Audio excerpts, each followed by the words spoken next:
नमस्कार, आप देख रहे हैं सूचना दर्पण न्यूज़ का खास प्रोग्राम खास मुलाकात। आज हमारे साथ मौजूद हैं पढ़ियारा ग्राम पंचायत के वर्तमान सरपंच श्रीमान जगजीत सिंह जी पढ़ियारा। तो आज खास मुलाकात में इनसे चर्चा करेंगे कि अगर बात करें लगातार जनता ने आपको सरपंच पद पे जिस प्रकार चुना है और ग्राम पंचायत की बात करें तो क्योंकि ये सबसे बड़ी ग्राम पंचायत है, यहाँ पे काफ़ी जनसंख्या है, तो कहीं ना कहीं जनता का जो जुड़ाव है इनका किस प्रकार बना रहा और राजनीति की शुरुआत किस प्रकार हुई, तो आज खास मुलाकात में चर्चा करेंगे। सर, सबसे पहले तो हमारे चैनल में स्वागत है आपका। धन्यवाद साहब, आप पधारे, आपका बहुत बहुत धन्यवाद। जगजीत सिंह जी, अगर बात करें आपकी ग्राम पंचायत काफ़ी बड़ी ग्राम पंचायत है और काफ़ी जिस प्रकार सांस्कृतिक कार्यक्रम है या अन्य जिस प्रकार आपके यहाँ पे जो भी कार्यक्रम है तो उनमें भी काफ़ी चर्चाओं में रहती है।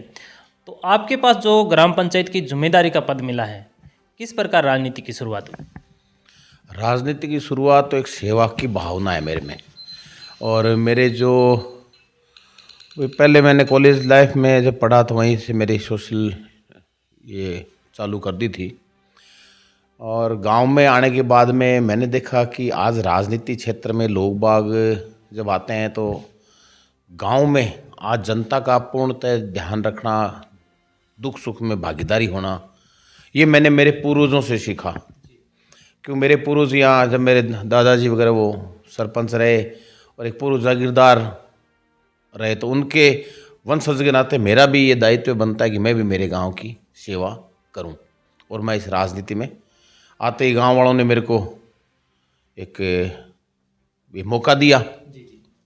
उनकी सोच या उन्होंने मेरे में क्या देखा मेरे को खुद को पता नहीं है कि जब से लेके उन्होंने चुनाव लड़ाया और मैं इस राजनीति में सेवा कर रहा हूँ। बिल्कुल जगजीत सिंह जी, अगर बात करें क्योंकि आपके अगर ये सरपंच पद की तो एक अलग से बात है, क्योंकि आपका जो परिवार है एक जागीरी परिवार रहा है। लोगों के जिस प्रकार बीच में आप एक भामाशाह के रूप में आपकी जो हमेशा मौजूदगी रही है, तो आपकी ग्राम पंचायत में आपके द्वारा क्या विकास की दर रही? विकास की दर तो मैंने तो मेरे गांव में विकास की चौमुखी विकास हर तरफ, बालिका शिक्षा में मैन ड्रेनेज व्यवस्था मेरे गांव की है, उसमें सुधार की कोशिश की है, अभी भी काफ़ी काम बाकी है उसमें। और खेल, आज के जीवन में बच्चों में जैसे खेल के लिए लोग बाग कम, उसमें आजकल क्या कि मनोरंजन के साधन ये मोबाइल और ये लोग हो गए हैं। तो मैं चाहता हूँ कि फिजिकली फिट रहने के लिए खेल खेलना चाहिए बच्चों को। तो युवाओं के मैंने खेल मैदान का यहाँ निर्माण करवाया। और भामाशाहों के द्वारा, हालांकि मैं तो क्या, भामाशाह तो मेरे गांव के सेठ साहूकार हैं, मैं तो मोटिवेशन करने वाला हूँ, उनको मोटिवेट करता हूँ। और मोटिवेट करके यहाँ हमने काफ़ी, जैसे गर्ल्स की लड़कियों की पूरी सीनियर हायर सेकेंडरी स्कूल पूरी बिल्डिंग हमारे वैद परिवार द्वारा, तो पूरी बिल्डिंग विद फर्निश्ड तैयार करवाई। बॉयज स्कूल में भी कमरों का निर्माण हुआ तो हमारे उनमें जो भामाशाह हैं उनका मोटिवेशन हमारा रहा। जब जब पढ़ियारा गांव में कोई ऐसी समस्या या कठिन कोई पिछले दिनों कोरोना का आया, कभी कोई अकाल का आता है, कुछ और आता है, तो ऐसी समस्याएं होती है, तो हमारे गांव में एक बड़ी खासियत है। मैं भगवान को धन्यवाद देता हूं इस बात के लिए कि आपसे हमारा तालमेल, बहुत अच्छा तालमेल है और भामाशाह वगैरह पूरा सहयोग करते हैं और हमारे गांव को एक परिवार की भांति मानते हुए उन गांव की सेवा करते हैं। इसी प्रकार भामाशाहों का पूरा सहयोग रहता है हमारे। सर, अगर जिस प्रकार राजनीति में आते हैं, जिस प्रकार, क्योंकि आप जागीरी की तो एक अलग बात थी, लेकिन राजनीति में कहीं ना कहीं कई समस्याएं रहती है ग्राम पंचायत की, लोगों की, क्योंकि जो भावनाएं हैं वो भी कहीं ना कहीं सरपंचों से जुड़ी रहती है और उनकी एक प्राथमिक रूप से एक कहीं ना कहीं आशा अपेक्षा रहती है कि हमारे क्षेत्र में ये विकास होना चाहिए और ये समस्याएं होती है। आपके सामने क्या क्या समस्याएं आई जिस प्रकार इस क्षेत्र में आने के बाद?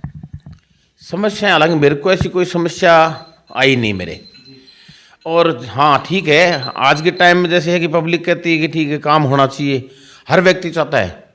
हाँ, ये ज़रूर है कि आज एक सीमित दायरा, मेरा गांव चूरू जिले की सबसे बड़ी ग्राम पंचायतों में आज की तारीख में 10,000 वोट हैं मेरे गांव में, 21 वार्ड है, तो हर गली और हर व्यक्ति के कार्य को टच करना संभव नहीं होता है। उससे लोग बागों मन में होती है साहब आप एक तरफा कार्रवाई या कुछ ऐसा, वो उनकी कोई छोटी मोटी ऐसी बात हुई है हालांकि, और ऐसी कोई बात नहीं है। मैं कोशिश यही करता कि मैंने तो प्रायोरिटी वाइज काम का चयन करता हूँ, और ग्राम पंचायत में पब्लिक के सामने सभी ग्राम सभा में मैंने कहा प्रायोरिटी बनाते हैं, फर्स्ट सबसे उपयोगी काम है उसको पहले दर्जा दिया जाए, वो कहीं भी हो किसी मोहल्ले में, उससे मेरे को कोई नहीं है, तो प्रायोरिटी वाइज काम करते हैं। ऐसा कोई मेरे को नहीं हुआ कि बुरा लगा हो या कोई मेरे को असुविधा हुई हो, ऐसी मेरे को असुविधा आज तक हुई नहीं मेरे गांव में। अगर बात करें, आपने बताया कि जिस प्रकार ग्राम पंचायत में शिक्षा के क्षेत्र में, खेलों के क्षेत्र में काफ़ी विकास कार्य हुए हैं, लेकिन सर अगर बात करें कि बरसाती मौसम में जिस प्रकार आपकी ग्राम पंचायत काफ़ी बड़ी होने के नाते कहीं ना कहीं मान लो किसी क्षेत्र में ऐसे असुविधा होती है कि जैसे गंदे पानी की निकासी की जो है ना, वो कहीं ना कहीं लोगों को सामना करना पड़ रहा है, इस क्षेत्र में क्या रहेंगे आप? ये ड्रेनेज व्यवस्था मैंने आपको मैंने बताया कि मैंने पहले 2000 में एक बहुत बड़ी योजना जो DPIP से बनवा करके आधे गांव को कवर करके ड्रेनेज व्यवस्था आधे गांव की सुधार दी। अभी हमारे 2 या 3 पॉइंट आज भी हैं, उसके लिए निरंतर मैं प्रयासरत हूँ। कुछ तो क्या ऐसी चीज़ें हैं कि गांव की जो भौगोलिक परिस्थिति इस हिसाब से है कि ढलानकार वो व्यवस्था नहीं बैठ रही है। अगर उसको मेंटेन करने के लिए कोई योजनाएं बनाएं तो आज हालांकि वैज्ञानिक युग है, तो आज सीवरेज लाइन का जैसे प्रोजेक्ट है, तो सीवरेज लाइन का प्रोजेक्ट मैंने बनाया है, सर्वे वगैरह करवा लिया, और उसके लिए MP साहब से बात हुई, उन्होंने मुझे लेटर लिखकर सैंक्शन के लिए भी कहा। अब जिला परिषद में क्या हुआ, क्यों सैंक्शन नहीं हुई, उन कारणों का मेरे को पता नहीं है। तो 2-3 जगह ड्रेनेज की है, तो एक तो भौगोलिक परिस्थिति और दूसरा ये जो बसावट है। आज ड्रेनेज के लिए आप सीवर लाइन भी बनाते हो तो गांव की जो गलियां हैं, गलियों की चौड़ाई कम है, और कम चौड़ाई के नाते अगर आपको ढलान या लेवल डाउन करना होता है तो वहाँ आपको डीप जाना पड़ेगा, और डीप जाना पड़ता है। कई स्थितियाँ तो ऐसी है कि उस डीप के कारण मकानों को खतरा हो सकता है आस पड़ोसी, उस चीज़ को कोई पब्लिक तो सहन नहीं कर पाएगी ना इस चीज़ को। या तो ये है कि इतना बड़ा प्रोजेक्ट हो, और एक गांव के लिए ऐसे प्रोजेक्ट पूरे साल भर का बजट एक ही प्रोजेक्ट खा सकती है, इतनी कोई बजट भी पंचायतों को इतना बड़ा नहीं मिलता है। तो मेरा तो ये इसमें मानना है कि ऐसी जो चीज़ें हैं, बड़ी पंचायत है, हमने जैसे सरकार को लिखा है इस बारे में, तो सरकार को स्पेशली पैकेज दे करके ऐसी समस्याओं को निराकरण करना चाहिए। 2-3 है उसमें, मेरी ओर से जो है वो चल रहा है, और जल्दी निस्तारण भी मैं कर दूंगा उनको। सर अगर बात करें, क्योंकि अधिकतर पंचायतों में हमने देखा है कि जैसे पेयजल की सुविधाओं का काफ़ी अभाव है, आपकी ग्राम पंचायत बड़ी है, जिम्मेदारी भी बड़ी है, कैसे सुविधाओं का लाभ मिल रहा है लोगों को? पेयजल में हमारे गांव में ओवरऑल कोई समस्या नहीं है। अब जैसे नहर का पानी है, कभी कोई टेक्निकल मिस्टेक के कारण या पीछे कोई लाइन कोई टूट गई, उसके कारण तो अगर बीच में कोई समस्या आई है, और ओवरऑल कोई समस्या नहीं है। लास्ट एंड पे या कोई टॉप में ऐसे घर हैं, गर्मियों के दिनों में ज़रूर उनकी है, तो उसके लिए समस्या का यही है कि एक जो पानी की कमी नहीं है। हमारे गांव में जो एक वितरण प्रणाली है उसमें कोई लाइनों का कोई है, तो वो PhD डिपार्टमेंट को हमने कई बार अवगत कराया है कि आप उनको एक जोन बांट करके, जैसे आज बड़े बड़े शहर हैं, ये तो गांव है, इस गांव में अभी 2-3 SR तो हैं हमारे। अब SR और एक आवश्यकता है उसकी डिमांड कि वो अगर बन जाए तो तीनों SRओं का अलग अलग जोन बना के वितरण प्रणाली अगर सुधार दी जाए तो जो एक पॉइंटों में जो एक है जहाँ पानी नहीं पहुँच पाता वो भी सुधार हो जाएगा। सर आपकी ग्राम पंचायत पढ़ियारा में हमने भी देखा है कि जैसे सांस्कृतिक प्रोग्राम, नृत्य वगैरह या खेलों के प्रति जिस प्रकार टूर्नामेंट वगैरह काफ़ी होते रहते हैं, तो इन क्षेत्रों को बढ़ावा देने के लिए क्या प्रयास रहेंगे? देखो, सांस्कृतिक जो कार्यक्रम है तो हमारे गांव में हम हमारे गांव के जितने भी लोग बाग हैं सभी एक कमेटियां अलग अलग बना रखी है हमने, और उस कमेटी के अंदर हर समुदाय, मैं यहाँ समुदाय वर्ड यूज़ करता हूँ, हमारे धार्मिक जो धर्मनिरपेक्ष भारत है उसका ये सबसे बड़ा उदाहरण है मेरा गांव। हर त्यौहार में सभी समुदाय के लोगों को उस कमेटी के अंदर मेंबर बना रखे हमने, और वो पार्टिसिपेट करके और पूरा सहयोग करते हैं और उनकी देख रेख में कार्य किया जाता है। जो हमारे गांव के भामाशाह हैं उनसे जो अर्थ की आवश्यकता होती है तो उनको भी हम मोटिवेट करते हैं, वो कमेटी पूरी जाती है। व्यवस्था में जो जैसी सेवा दे सकता है हम गांव में उसको सेवा दे करके सांस्कृतिक कार्यक्रम हमारे गांव में हम बड़े अच्छे, होली, दीपावली, जो गिंदर नृत्य वगैरह है, गणगौर का है, गणगौर की सवारी हुई, जो तीज त्योहारों के जो मेले हैं वो सभी कर रहे हैं।